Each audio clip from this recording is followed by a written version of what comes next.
Part 4. Calm and Insight. Samadhi. In his expositions of the practice of Samadhi, Luang Por usually preferred to avoid speaking in terms of jhanas. Instead, he would refer to the various mental states known as jhana factors that constitute these jhanas. His reasoning was that the jhana factors such as bliss, sukha, or equanimity were directly experienceable by the meditator, whereas jhanas were simply names for different constellations of these factors. They were, in other words, conventions, and as such they could lead the mind away from, rather than towards, awareness of the present reality. If the mind is clear, then it's just like sitting here normally and seeing things around you. Closing the eyes becomes no different from opening them. Seeing while the eyes are closed becomes the same as seeing with the eyes open. There's no doubt about anything at all, merely a sense of wonder. How can these things be possible? It's unbelievable, but there they are. There will be sustained appreciation, vichara, arising spontaneously in conjunction with rapture, happiness, a fullness of heart, and lucid calm. Subsequently, the mind will become even more refined, and it will be able to discard the meditation object. Now vitakka, the lifting of the mind onto the object, will be absent, and so will vichara. We say the mind discards vitakka and vichara. Actually, it's not so much that they're discarded. What is really meant is that the mind becomes more concentrated, more compact. When it's calm, then vitakka and vichara are too coarse to stay within it, and so it's said that they are discarded. Without vitakka lifting the mind to the object, and vichara to appreciate its nature, there is simply this experience of repleteness, bliss, and one-pointedness, ekaggata. I don't use the terms first, second, third, and fourth jhana. I speak only of lucid calm, and of vitakka, vichara, rapture, bliss, and unity, and of their progressive abandonment until only equanimity remains. This development is called the power of samadhi, the natural expressions of the mind that has realized lucid calm. So there is a gradual movement in stages that depends on constant and frequent practice. Once, Luang Por was asked about the relationship between the first 4 jhana factors and the 5th, ekaggata, usually translated into Thai as meaning single-focused and into English as one-pointed. He replied that ekaggata was like a bowl and the other 4 factors were like the fruit in the bowl. A cat watching a mouse hole has a kind of samadhi, and so does a safecracker. But theirs is a natural, amoral concentration of instinct and desire, not the samadhi that issues from a disciplined gathering of inner forces, and which provides the foundation of wisdom. The Buddha distinguished between right samadhi, samma samadhi, an essential element of the path to liberation, and wrong samadhi, miccha samadhi, which leads away from it. Luang Por explained that the term wrong samadhi included any state of calm that lacked the awareness necessary to create the foundation for insight. Samadhi can be divided into 2 kinds, wrong samadhi and right samadhi. Take good notice of this distinction. In wrong samadhi, the mind is unwavering. It enters a calmness which is completely silent and lacking all awareness. You can be in that state for a couple of hours, or even all day, but during that time you have no idea where you've got to or what your state of mind is. This is wrong samadhi. It's like a knife that you've sharpened well, and then just put away without using. you gain no benefit from it. It's a deluded calm that lacks alertness. You think that you've reached the end of the practice of meditation, and don't search for anything more. It's a danger, an enemy. At this stage, it's dangerous to you because it prevents wisdom from arising. There can be no wisdom without a sense of moral discrimination. Right samadhi could be known by the clarity of awareness. No matter how deep right samadhi becomes, it is always accompanied by awareness. There is a perfect mindfulness and alertness, a constant knowing. Right samadhi is a kind of samadhi that never leads you astray. This is a point that practitioners should clearly understand. You can never dispense with the knowing. For it to be right samadhi, the knowing must be present from the beginning right until the end. Please keep observing this. On another occasion, he said that inner peace could be divided into two kinds, coarse and subtle. The coarse kind occurred when the meditator identified with the bliss that arose from samadhi practice and assumed the bliss to be the essential element of the peace. The subtle peace was the fruit of wisdom, and it occurred when the experience of the mind itself, as that which knows all transient, pleasant and unpleasant experiences, was understood to be the true peace. The pleasant and the unpleasant are states of being, states we are born into, expressions of attachment. As long as we attach to the pleasant or unpleasant, there can be no liberation from samsara. The bliss of samadhi is not true inner peace. That peace comes through dwelling in the awareness of the true nature of the pleasant and unpleasant without attachment.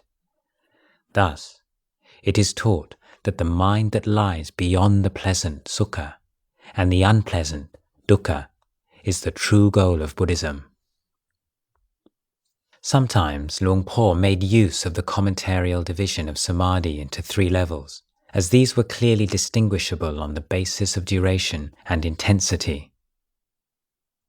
Momentary, khanika samadhi, the initial short-lived intervals of calm, experienced as the mind becomes focused on its object. Access, upajjhara samadhi, the state in which the 5 hindrances have been overcome, but not securely so. There is still some background movement in the mind, but it's not distracting. And absorption, appana samadhi, the deepest level of samadhi. A bright stillness, in which no sense data appears to the mind or is so fleeting and peripheral as to be inconsequential. Access samadhi is the state in which the wisdom faculty functions most fluently. It precedes and succeeds attainment of absorption samadhi. The access that follows absorption is a more potent base for wisdom development than that which precedes it. Luang Por compared the mind in access samadhi to a chicken in a coop, not completely still, but moving in a clearly defined area and unable to run off at will. On other occasions, he said it is as if the mind is enclosed within a glass dome. The mind is aware of sense impressions, but it is not affected by them. It is the state, he said, in which the mind can see things in their true light. Having abided in the state of complete lucid calm for a sufficient time, the mind withdraws from it to contemplate the nature of external conditions in order to give rise to wisdom. Thinking and examination. The common Thai word vicharana can mean consider, reflect upon, contemplate, examine, or investigate, and is found extensively in the teachings of the Thai forest masters. On some occasions, Luang Por equated vicharana with Dhammavichaya, the investigation of Dhamma that arises in dependence on mindfulness and constitutes the second of the 7 enlightenment factors, the Bojjhanga. All Buddhists are encouraged to reflect on, or picharana, the truths of old age, sickness, death, the inevitability of separation from all that is loved, and the law of karma. By doing so again and again, these truths sink into the mind and become elements of the right view that must underlie effective meditation practice. Picharana is also used in the context of discursive meditation practices to mean the examination of a theme of Dhamma in a coherent and disciplined manner. Whereas the nature and role of Picharana in discursive meditations is straightforward, meditators can often doubt the part it plays in developing insight into the three characteristics which constitutes the culmination of Buddhist meditation practices. What degree of intentionality was Luang Por advocating when he instructed his disciples to picharana the three characteristics? How could meditators be sure that they were not merely thinking about the three characteristics rather than developing insight into them? It's a little bit hard to appreciate this because of its similarity to mental proliferation. And when thoughts arise, you may assume that your mind is no longer calm. In fact, the thoughts and perceptions that occur at this time arise within the calm. Examination that takes place within the calm does not disturb it. Sometimes the body may be taken up for examination. That doesn't mean that you start thinking or speculating. It's a process that occurs naturally in that state of calm. There is awareness within the calm, calm within the awareness. If it was merely mental proliferation, it would not be calm, it would be disturbing. This isn't proliferation. It's something that happens in the mind as a result of the calm and is called examination, picharana.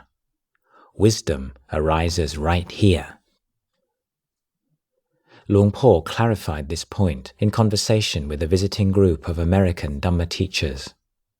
He said that ordinary thinking could be distinguished by the fact that although it might remain focused on a topic, it was coarse and lacking in penetration. When the mind became calm, the examination, the picharana, arose naturally as a kind of awareness that while possessing some of the characteristics of thinking, was of a different order. Wise reflection on the three characteristics could be distinguished by the fact that it remained uncorrupted by mental proliferation, was always wholesome, and caused defilements to fade from the mind. Mere thinking, on the other hand, becomes absorbed by defilements and contributes to their increase. The examination that Luang Por was advocating was distinguished by the letting go of attachments. Ordinary thinking has already been filtered out. If you don't know the examination for what it is, it will turn into conceptual thought. If you do know, it will turn into wisdom, that is, it will look on everything that arises as impermanent, unsatisfactory and not self. This wisdom or wise reflection, he said, would gradually mature into Vipassana.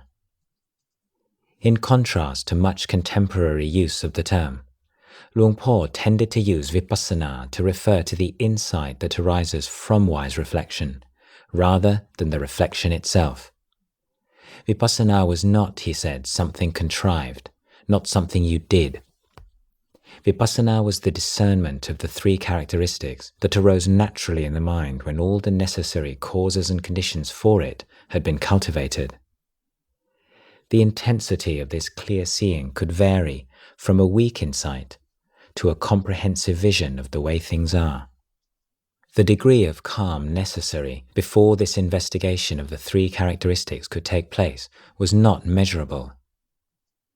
When Luang Por was asked how much calm is needed, he replied, "As much as is necessary."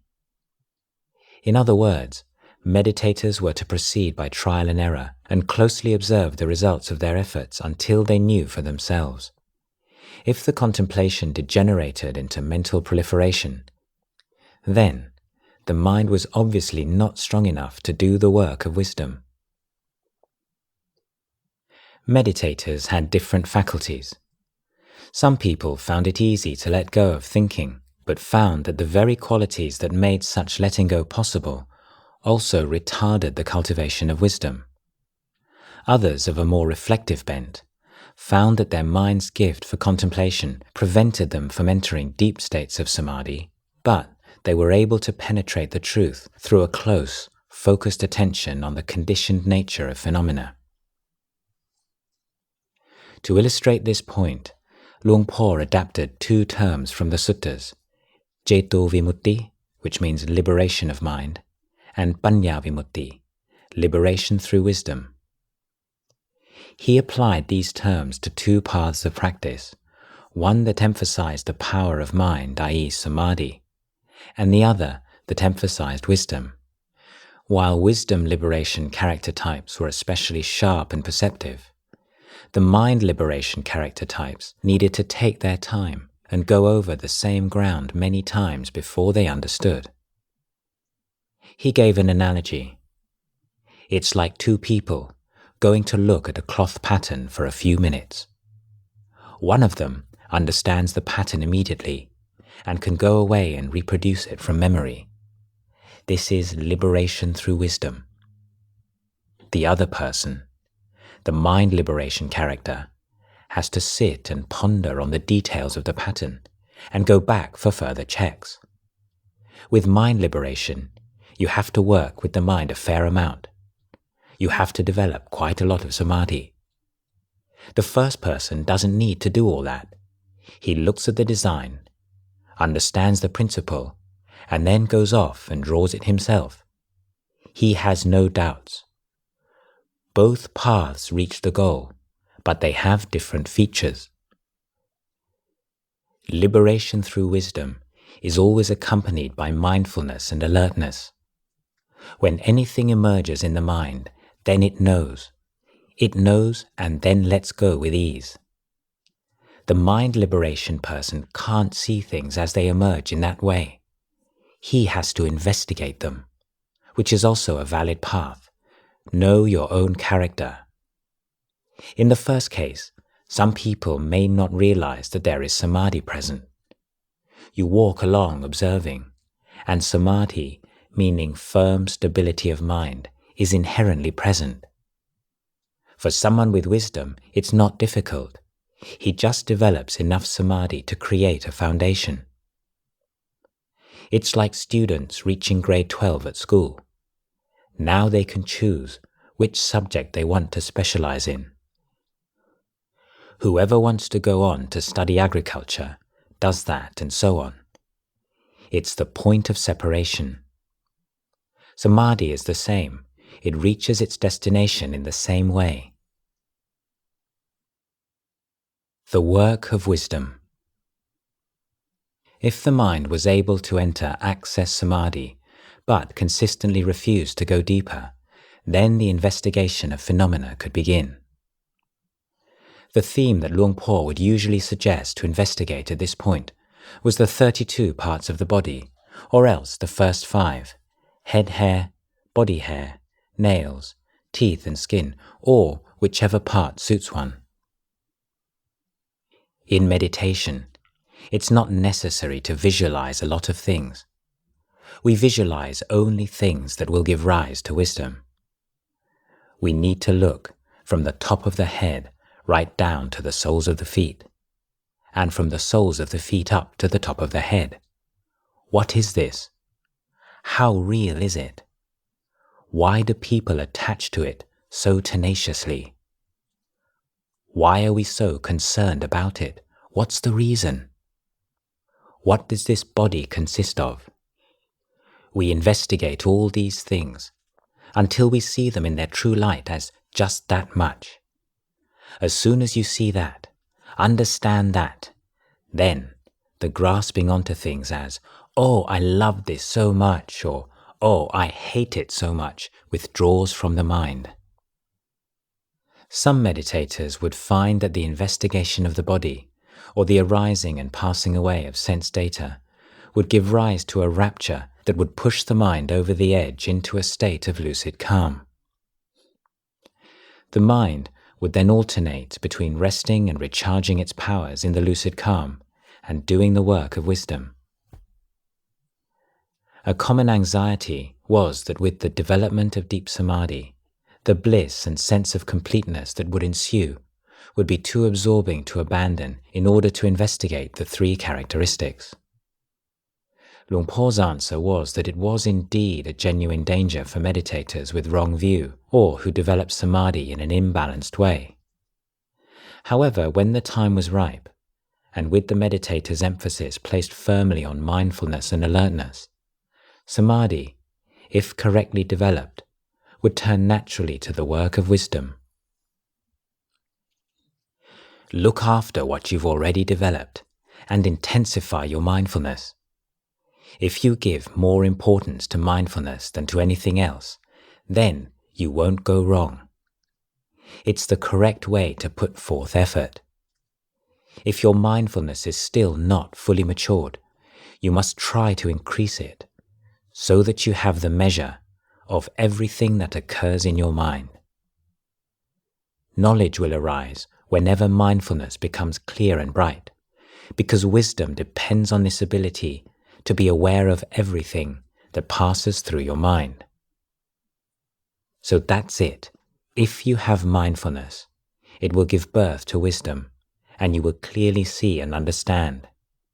Without mindfulness, you don't know where your mind has gone. Develop as much mindfulness as you can. It's of immense value in upholding your awareness and maintaining it on the path of peace. Mindfulness is the Buddha himself supporting and cautioning us. We become Buddha-like when we have mindfulness, because the mind is awake. It knows, it sees, and it's restrained. Restraint and composure arise through mindfulness. Wherever defilements still lurk unseen, it's because the flaws in your mindfulness allow them to evade you. But whenever mindfulness becomes clear, then the mind and your wisdom become radiant. So don't make too much out of things. Don't attach to ideas of self and other. Just keep putting forth effort. My advice is to simply carry on like that. And as long as nothing comes up, then there's no need for any investigation. Carry on normally as if you were walking along a road or sweeping the house. When you're sweeping, you keep going without looking around at anything else. It's only if someone calls your name and you know that there's some business to be seen to that you look up. Without interruptions, you just carry on with your sweeping. Similarly, in meditation, only when something comes up should you investigate. Otherwise, merely contemplate your present experience. Simply maintain the mindfulness to be aware of that. If nothing comes up, then rest at ease. But that doesn't mean just letting things go their own way and ignoring them. There is care and attention. You're aware of whatever passes through the mind, but you don't need a lot of investigation. When something impinges at one of the sense doors, and in turn impinges on the mind, then keep watch on it. If you don't lose sight of it, you'll see it as just that much, and then you can return to where you were. Don't run away from that place, because if you do, before long, you'll find yourself carried off to heaven and hell. Be careful. Luang Por illustrated this point with a simile. Meditators should be like a spider at the center of its web. The spider remains still and wakeful until an insect gets caught in the web. It then darts out, deals with the insect, and returns to its still space. One common view of meditation practice is that the deeper levels of samadhi are unnecessary for liberation, that momentary samadhi provides a sufficient base for the development of Vipassana. When asked about this on one occasion, Luang Por replied with an analogy. You have to walk all the way to Bangkok, so that you know what Bangkok is like. Don't go just as far as Korat. Even if you're going to go and live in Korat, go on to Bangkok. Then you'll understand exactly how developed Korat is. Go all the way to Bangkok, and you'll have passed through Ubon, Korat, and Bangkok. So with Samadhi, if your mind will go all the way, then let it, so that it can know the whole Samadhi lineage. Access Samadhi is the same as going only as far as Korat. Extending the analogy, he compared the briefness of momentary Samadhi to running through a town, and the longer duration of access Samadhi to strolling about the town on frequent visits, repeating his frequent definition of that state as examination within the peace. Sometimes the mind stops at one point of the examination and enters into appana. At that moment, it abandons kanika and upajara. It abandons everything and goes deep inside, where it's released from all things. But that appana develops from kanika and upajara samadhi. You have to pass through them first, otherwise you won't reach it. Although Luang Por occasionally made use of Pali technical terms, it was not his preferred way of talking about the mind. On being asked how a meditator should assess what level of samadhi had been reached, he replied that it was better to be simply aware of the state of mind itself without reaching for its Pali title.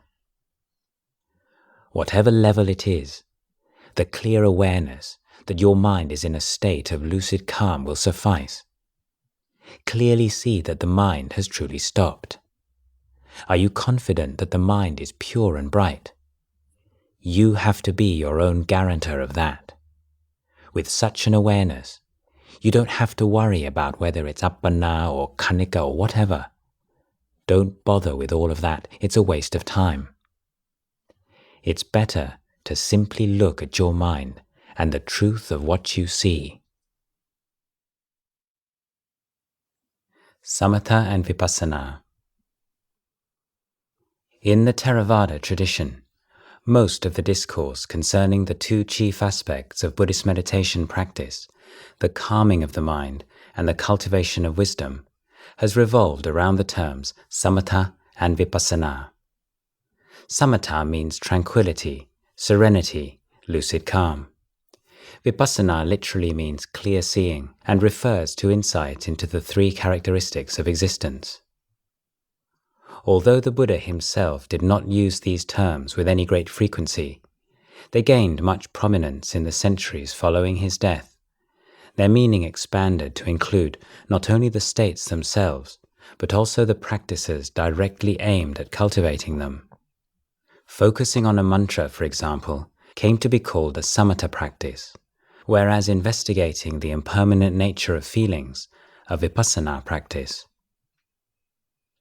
The two terms have long been the subject of scholarly controversy. Disagreements have tended to center on the relationship between the two. In particular, as mentioned in an earlier section, the extent to which the lucid calm of samatha must be developed before an authentic vipassana insight can occur. When referring to these terms, Luang Por would speak of them as two aspects of practice that were developed in unison rather than two separate entities. Generally, Luang Por would use samatha and samadhi, vipassana and wisdom interchangeably. Just as an axe needed to be made with both sufficient weight and sharpness to do its job, so the mind that could penetrate the truth of things needed both stability and discernment. Nevertheless, given that the focus in the early stages of practice is suppression of the hindrances, and in its culminating phase, insight into the nature of things, Luang Por recognized a shift of emphasis, which he would characterize as an organic process of maturation. It occurred the way he said that an unripe mango became ripe, or a child became an adult. From one point of view, the adult might be seen as an altogether different person to the child, and from another, as an evolved version of the same person. In a similar but more earthy analogy, Luang Por compared the relationship to that between food and excrement. Luang Por also coined the terms pacification of mind and pacification of defilements to clarify his view of the necessary relationship between Samatha and Vipassana. When we develop samadhi, we pacify the mind, but the life of the pacified mind is short. Because it can't withstand a lot of things going on, it lacks true ease. You go to a quiet place and pacify your mind, but the defilements are still there. They haven't been pacified. This is where the distinction can be made. The pacification of the mind and the pacification of the defilements are two different things. The mind can become peaceful easily enough when there are few disturbances. But if it feels some kind of threat, then it can't. There's something still there. You can't let go. You can't put it down. Meditators who took refuge in refined states of mind and feared anything that might disturb the bliss of their samadhi tended to become trapped in doomed attempts to manipulate conditions in order to maintain them. The boldness required to look closely at forms, sounds, odors, tastes, tangible objects and mental states would be lacking in them and their defilements left untouched. In contrast, meditators, at peace after a training in which the calming and wisdom elements had been developed in tandem, would have no fear of sense contact as such, and could let go of attachment at the moment of contact with great fluency. They created no owner of their experience. Luang Por said, at this stage the practice was fitting to be called Vipassana, clear seeing of things in their true light. These conventional expressions, Samatha and Vipassana, if you want to discuss them separately, you can. But if you want to talk about their relationship, then you have to say that they're inseparable, they're connected. A layperson once came and asked me if these days I was teaching people to practice Samatha or Vipassana. I said, I don't know, they're trained together. If you answer in terms of what actually happens in the mind, then you have to answer like that. Develop them simultaneously because they are synonymous. If you develop samadhi without wisdom, it won't last long. In one of his most celebrated discourses, Luang Por captured this idea with a simile. Wisdom is the movement of samadhi. It's like the phrase, still flowing water. The Samatha and Vipassana of someone who has developed right practice are in harmony and concord, and flow like a single stream of water. In the mind of the practitioner, it's as if still water is flowing. The peace of samadhi incorporates wisdom. There is sila, samadhi and panya together. Wherever you sit, it is still, and yet it flows. It's still flowing water. There is samadhi and panya, samatha and vipassana. The development of insight. On one occasion, Luang Por taught about the development of insight in terms of the two jhana factors of vitakka and vichara. He said that with the mind in a state of calm, a thought might arise, vitakka, prompting appreciation of it, vichara resulting in rapture, which would then propel the mind into a deeper state of lucid calm. On the passing away of that state, the appreciation could resume. If you maintain awareness, you'll get a report from the scene. It's similar to there being a person in a house with 6 windows. You stand outside watching the windows. From outside, you see someone appearing at one window, and then someone else at another, and you assume that there's 6 people in the house. In fact, it's all just one person moving from window to window. That one person is called 3 characteristics. Everything is unstable. The 3 characteristics of impermanence, unsatisfactoriness and not self are the object of Vipassana. Penetrating them will cut off all doubts. As the practice of contemplating whatever phenomena arose in the calm, lucid mind as impermanent, unsatisfactory and not self progressed, the meditator would experience a disjunction between the knowing and that which was known. It's not that you have to force this disjunction. Through the abandonment, the putting down of attachment, the mind and its object become automatically disjoined.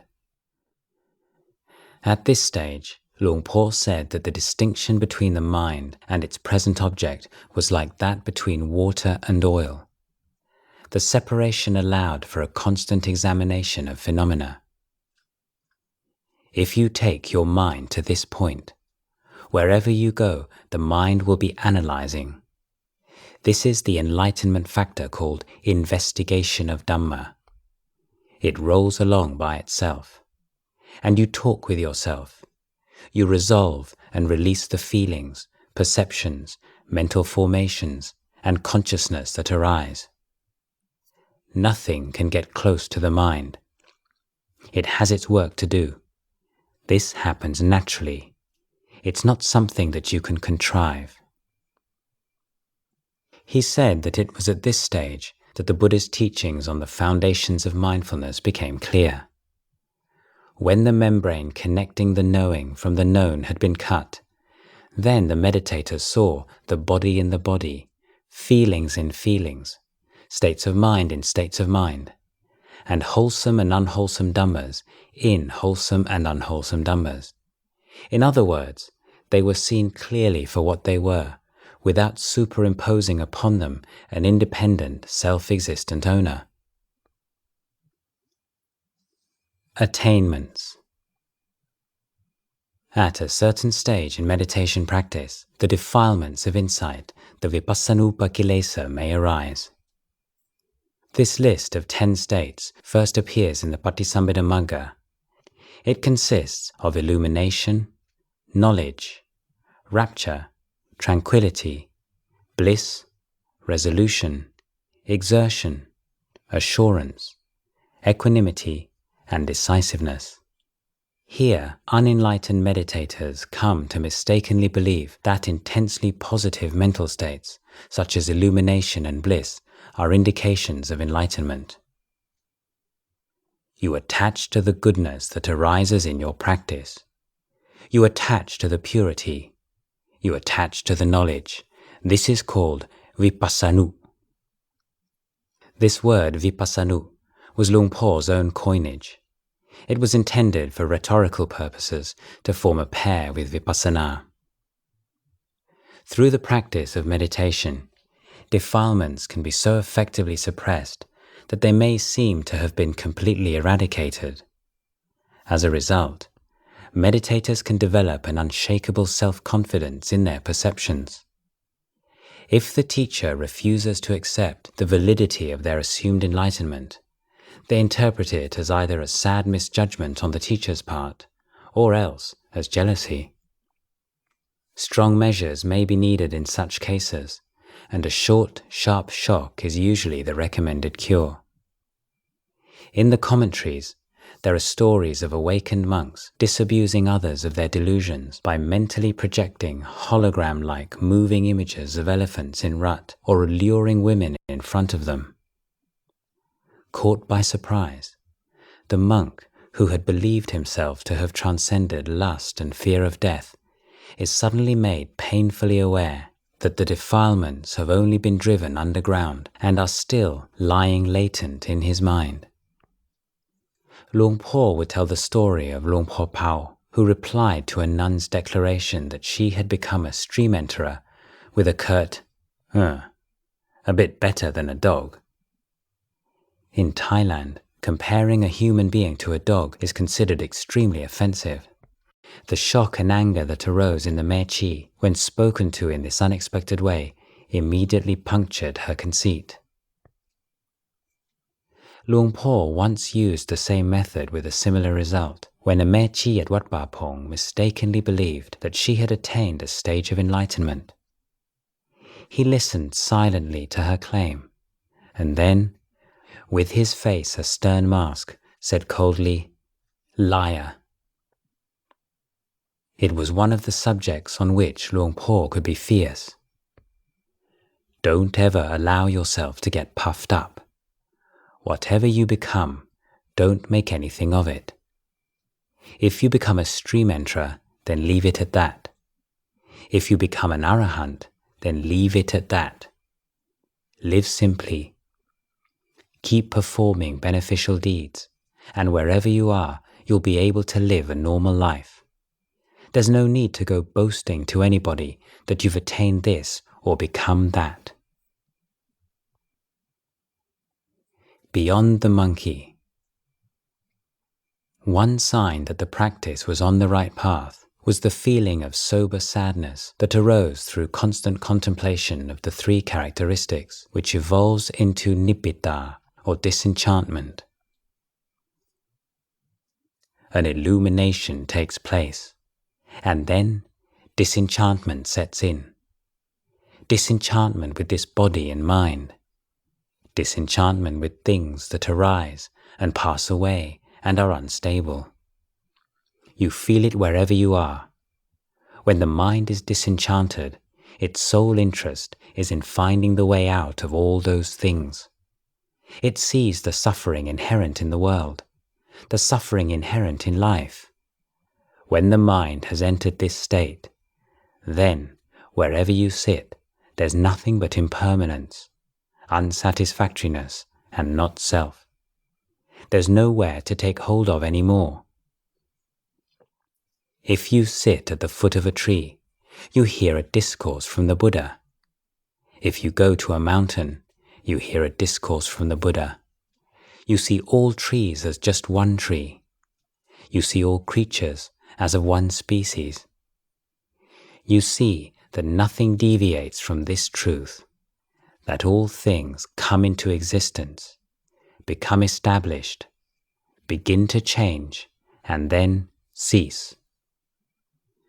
Luang Por made clear that the disenchantment that he was referring to was not an expression of aversion, for that would have been simply another expression of craving. This disenchantment was the feeling that arose through seeing how mistaken it had been to consider impermanent phenomena as self or belonging to self. It was waking up from the enchantment of body and mind. This is not a monkey feeling disenchanted. It's feeling disenchanted with being a monkey. Luang Por maintained that Mainer, awareness of the present mental object as changeful, fluid, unreliable, of uncertain outcome, was the unerring guide right from the very beginning of meditation practice until its final conclusion. When mental objects were recognized as changeful, he said, it was like breaching the boat of conceit below the waterline. The sense I am listed to one side and sunk. Luang Por taught that complete liberation of the mind was the result of creating a momentum where the tirelessly repeated inner contemplation of the three characteristics, inner mind freed from the hindrances, was complemented by a steady effort to be mindful and alert to the three characteristics in daily life. Eventually, the constant repetition and increased profundity of the contemplation reached a tipping point and bore fruit. Although Luang Por was reticent about talking in detail about the higher stages of practice, he did, on occasion, make some important observations. In one of his discourses, he described the case of the meditator who has a glimpse of Nibbana but is unable to fully integrate his understanding and has to return to the work of wisdom until the mind is fully mature. It's like someone who's in the middle of stepping across a stream, with one foot on the near bank and the other on the far side. They know for sure that there are two sides to the stream, but are unable to cross over it completely, and so they step back. The understanding that there exists two sides to the stream is similar to that of the Gotrabu Pukkala or the Gotrabu Citta. It means that you know the way to go beyond the defilements, but are still unable to go there, and so you step back. Once you know for yourself that this state truly exists, this knowledge remains with you constantly as you continue to practice meditation and develop your parami. You are both certain of the goal and the most direct way to reach it. The word Gotrabu, used by Luang Por, means change of lineage. In other words, it refers to the difference between the unenlightened and the enlightened mind. Right view has been established. The meditator knows the right and the wrong way of practice. They steer between the extremes of pleasure and pain, and gradually move down the path of equanimity, but still make mistakes.